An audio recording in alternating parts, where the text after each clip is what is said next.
Burger King 慳皮，老屈食材未到期。月頭 Burger King 搞 promotion， 10蚊一個餐咋？你哋有冇試下先？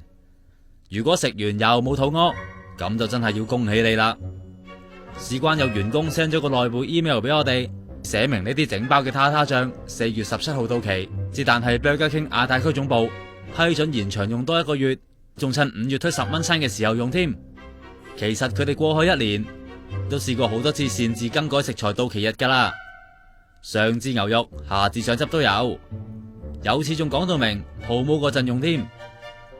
雖然有員工向上司反映，但係冇人理呢，搞到佢哋連免費員工餐都唔敢食啊！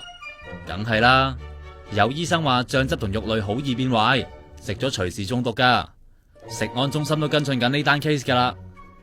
Burger King 就梗係唔認噶啦，佢哋話 email 提到嘅到期日 expiry date 同埋最佳食用日期 best before use 有分別喎，但係為咗釋除顧客疑慮，已經銷毀咗有關批次嘅塔塔醬啦。